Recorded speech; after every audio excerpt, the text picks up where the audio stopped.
Hi, everyone. This is Joe Riggio with Socially Joe, episode 14, where I am joined by my guest, Heather Andrews from Goosehead Insurance. Heather and I met at a networking event maybe almost 2 years ago, and she has been a blessing in my life. And I enjoy every moment I get to spend with her as a good friend, but I'm giving away too much. I'm going to let her introduce herself now. So, Heather, I know you're here with me. Tell us a little bit about yourself, and we'll go from there. Hello, everybody. My name is Heather Andrews, and I own Goosehead Insurance, the Reardon Andrews agency.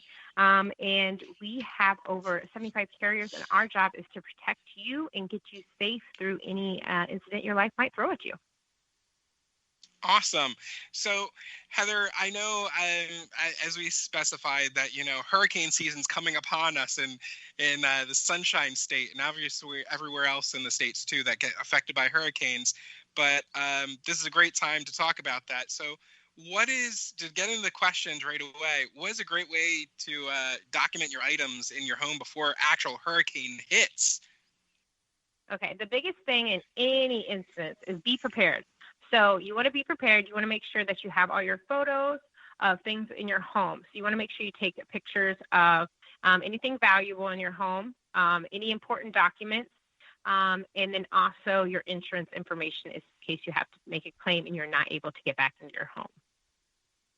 Okay, so when you say take photos of items, what items should people actually take pictures of? Like anything that's insurable that they've had insured, or is this just something random that I want to just take a picture of my TV and say I'm taking a picture? Well, we always ask that they take pictures of all their personal content. So if you have a nice TV, a couch, all this kind of stuff, you're going to take photos of, because what's going to happen is when you make a claim, you have to prove that you had a 60-inch TV in the brand and the model. So if you have personal replacement costs, they can get you a new version of that TV. So you want to make sure that you take pictures of everything nice in your home so they can replace it. Because if you don't have any photos, how are you going to prove you actually had it in your home? This is true. I just wanted to make sure that it was not like, hey, I'm just going to take a random picture of like some furniture. And, I've heard that, sometimes you have to have certain insurance on certain items and products. So I wasn't sure. That's why I wanted to ask, because you never know. Absolutely. With the hurricane season approaching the area, what is a great way to keep yourself organized? Organize, like I said before, be prepared. So you want to make a list of things that you're going to need when evacuation time comes. So you don't want to be overwhelmed. So some of the things you want to make sure you know where you're going to go, who knows that you're going there, and have a plan for time that you're going to evacuate. If you plan to stay, if you plan to go, make that before a storm even arrives. Make those plans, know what's going to happen. Nice. That's great. So with that, give a few items that one person should have on a list to be prepared for. You don't have to give me all. You can just give me like a few items, but what should be in like almost like a hurricane bug out bag? Well, we always say make a bin. So put a bin off in the corner. You want to make copies of important papers in there.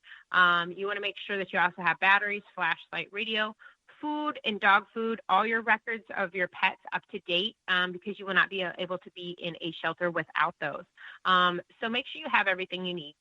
Games, waters, fun stuff too. But everything that you would need if something happened to your home, you want to make sure you have copies and everything where it's easy to grab and you're not overwhelmed trying to think of it. Oh my goodness, there's a hurricane coming. What do I do? So you have all that put in there when you had time to think about it, and it's easy to grab and go. This is true. And I totally agree with that 100%. So I actually have a bug out bag. I don't have most all this stuff, but I have a good amount of items that are in there that I have ready to go. So if a hurricane were to hit the area, I can actually just pick up my backpack, pick up the little security bin that I have, and walk out the door and be done with it. So absolutely. You have to be prepared, right? Yes. So let's say that you have to be evacuated from your home or area. Where should a person go? Because obviously that's a big thing. Yes, and that's something that you should plan before hurricane season even comes. So if you have friends or family out of state, make sure, hey, if a hurricane comes, am I allowed to come to your house? Make sure if you're going to a shelter and you have pets, they accept pets. Make sure you tell your family where you're going to be if you do evacuate, So no one's wondering where you are if your phone dies or if something happens and there's no way you can contact them. So you want to make sure not only do you know where you're going, the people that you're going to know you're coming, and other people know where you're at as well. So you just want to make sure everyone knows. Well, that's true. But then maybe you can elaborate on that a little bit more, because you remember when Irma hit the area and it was going back and forth on Florida, and we didn't know where the heck it was going to hit. That a lot of people evacuated the East Coast and they went to the West Coast, and then it was coming to the West Coast, and people were trying to go north, and it just got backed up and everything like that. Hey, isn't that like just the big conundrum where they're like, well, I'm going to plan to go east or go west because it's going to hit east, and then all of a sudden it just shifts, and it's like, oh well, now we have to go north, and then it went up north in Atlanta. That was this craziest thing, that it kind of shows that even though you have this prep of where you might go, it may hit you in a certain way, unless you go further out of state, like say to Tennessee, to North Dakota, and all that stuff, right? Yeah, and sometimes running is not always the safest, like running away from the storm. Sometimes just going to a local shelter might be safer. But you don't want to be caught in your car in a major storm. So either go advance before the storm comes or go to a shelter. Don't try to run away from it constantly while it's coming, because you don't want it to catch up with you. So if you plan to go north in Atlanta or somewhere up just away from from Florida, I think you'll be better off or stay at a local shelter. A lot of people board up their homes and stay home too. So that's an option as well. Just make sure you have a plan, because the people that don't have plans are the most unorganized and are going to get caught in a situation that they can't handle.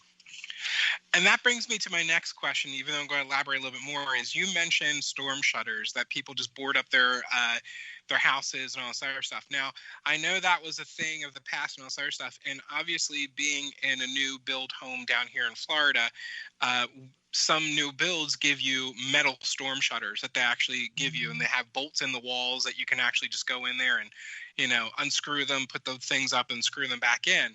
So that's a big thing. But before I get into the question about the shutters, the shelters themselves, how does one get to know the shelters in the area?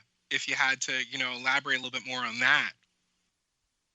You can look everything up on the county website. They should tell you where to go. And then also, most of the schools and areas around you are shelters. So you have an evacuation area for your zone, so you can decide where to go.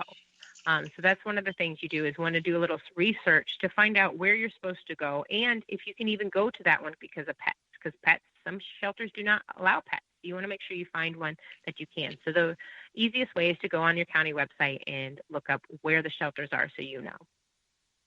Okay, that's really good to know. And I know you made mention about finding the shelters that will allow pets. So I've never gone to a shelter in Florida down here that I know of. But with that, have you heard or seen anyone not taking pets because of certain breeds, or they didn't have certain documents? Because I've never heard that. But that's good to know, that if something is like that, then you need to look for these things. Yeah, that's one thing I've always heard. I don't know an example that's actually happened, but one thing I always hear of is make sure that you have your pets up to date on their records, because if you're bringing them in around all these people, they want to make sure that they're up to date. If you go, some shelters do not allow pets. They make that clear when they're on the news and they're stating shelters. And those usually fill up the fastest too. So you just want to do your research before the time comes. And a lot of people go to friends' houses that are more inland. So just make sure, if you're going to go there too, and you get a dog between now and then, hey, can my dog come with me? So those are some of the things that you just want to be aware of before you just start driving around when there's a storm out there. Yep. That's, the more I talk to you and the more I think about hurricane season coming up, the more things come in my head that I have to think about and say, I have ABC, but I don't have DF. And then I have to start thinking about that again, because you have to reevaluate sometimes. So you mentioned storm shutters are a huge thing down here in Florida, which, obviously I think it's any town that's right by the ocean of anything where it could be hit by a storm. And it's a necessity to protect your homes and stores. But what should one do in preparation with storm shutters? If you can put them up by yourself, practice one time and make sure. One, you want to practice because you want to make sure you have all the parts and pieces. Because you've seen how Home Depot and Lowe's get when right before a storm, they're sold out of everything.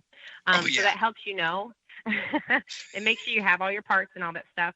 And then also make sure you can do it yourself. And if you can't, make sure you find someone that can. So talk to a neighbor or a company and kind of say, hey, if a hurricane comes, can you put me on the list so I'm taken care of and not left behind? We owned another company and we did that for multiple people. We got them prepared for a hurricane, but a lot of people, they were calling us the day before when the storm was supposed to hit because they couldn't get anyone else. And we were up till 10 o'clock at night hanging for people. But you don't want to be in that predicament. So plan ahead. And that's the biggest thing. And then also, a lot of people will buy the products they need before. So if they don't have the new storm shutters or all that fun stuff, buy some plywood, have it available, and make sure it's covered properly and taken care of. But you want to make sure you have everything that you need. Yeah, I totally agree with you on the storm shutters, preparing, and all this other stuff. Funny story. I know you said there was a list that had people on. They were hanging shutters and all this other stuff. But being in my community, there was a lot of people being out of staters, and it was a new experience for them trying to hang shutters. And some people are like one level homes, other people are dual level homes, and they have to go on higher ladders and all this other stuff. But the thing is, the community that I have here, they all bonded together, and we actually had a storm shutter hanging party in our development where people literally were going like maybe a week before the storm.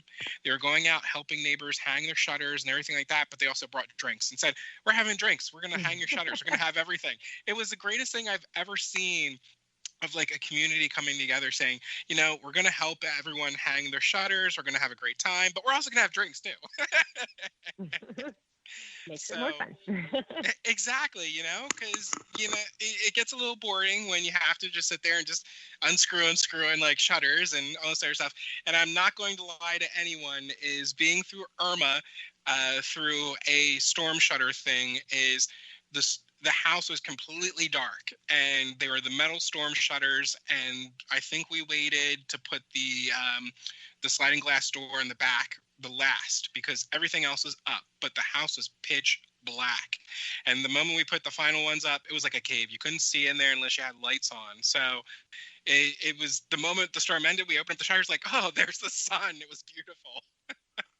So it's very interesting to see how, it goes. But I digress a little bit. But so when the hurricane hits and we're told that we're not allowed home right away, what should we do? If you're not allowed to be in your home right away, that's one of the reasons we always say have a plan, because you want to make sure that you have a neighbor or someone set up or a friend that can go check your house to see if you have any damages, because you want to make any claims as soon as you can. And then also you talked about people not being home during like snowbirds and everything. So those are another thing that they want to be able to make sure that the neighbor can check the house before the storm and after the storm. So right away, as soon as the storm's over, have someone check your home, make sure everything's okay. And then if there's any claims, you can call and make your claim. The sooner the claim, the better. Yeah, and that's right, nail hit on the head right there, because obviously we do live in the Sunshine State, and we do have snowbirds that come down, and with that they only stay maybe 6-7 months at a time, and they're gone. And either they rented out the property and the property is rentable and they're doing that, or maybe it's just sitting vacant. And if it's sitting vacant, what do? How does one protect their property? And even to the fact of maybe you can give a little insight, not inside, but maybe you can give your little opinion about this. But with Irma, when that came through and it hit the Key West area, it was totaled. People could not get home to Key West for, what was it, months, was it?